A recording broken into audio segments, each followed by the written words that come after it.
on vient chauffer ce dont on a besoin. Voilà, hop, c'est reparti. Auto-entrepreneuse depuis peu, Claire Rocamora a installé son atelier en partie finalisé à son domicile. Elle est souffleuse de verre chalumiste. Son métier, sa passion, peu courant, surtout avec une femme aux manœuvres. Pour moi, je suis artisan verrier. C'est-à-dire que je travaille le verre de deux manières différentes. Donc, d'un côté, le filage de verre, tout ce qui va se passer au chalumeau avec des baguettes de verre qu'on fait fondre. Et d'un autre côté, l'autre savoir-faire que j'ai, c'est de souffler le verre. Donc là, ça demande des équipements un petit peu plus gros et ça nécessite d'autres outils, dont la canne à souffler. Une prépa art appliqué suivie d'un CAP art et technique du verre lui ont permis de franchir les portes des plus grandes verreries françaises comme la Cristallerie Royale de Saint-Louis. Après 4 ans, sa soif de savoir l'a ensuite emporté au Québec dans une structure artisanale qui lui correspondait davantage. Des conditions d'apprentissage beaucoup plus zen. On part du principe que si tu es intéressé ou si tu as envie de faire les choses et que tu es curieux et que tu t'investis, tu vas y arriver. En France, c'est dans le milieu ouvrier que moi j'ai croisé, c'était très différent, notamment dans la position des femmes. Donc voilà.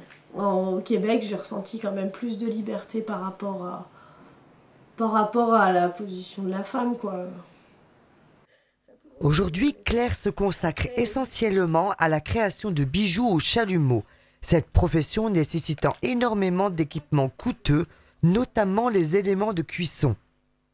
Pour pouvoir faire une pièce soufflée et une création, il faut 2 fours, un de fusion et un de recuisson. Toute pièce qui est soufflée ou qui est faite en verre à la flamme, que ce soit au chalumeau, que ce soit en soufflage, doit toujours être recuite. Baisser tout doucement en température par palier pour éviter que les contraintes accumulées dans l'objet ne le fassent éclater en fait un jour ou l'autre. Déterminée et ingénieuse, Claire a décidé de construire elle-même les 2 fours. Elle est impatiente de terminer pour pouvoir souffler ses créations.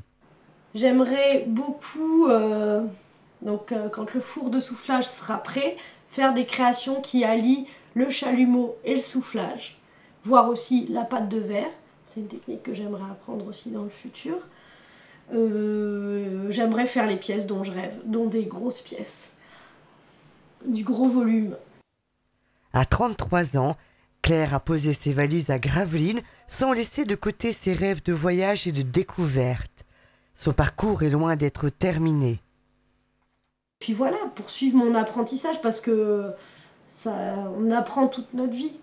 Dans les métiers de l'artisanat, on apprend toute une vie. En tout cas, dans le verre, il y a tellement de moyens de colorer le verre, de le travailler, que c'est infini en fait, presque.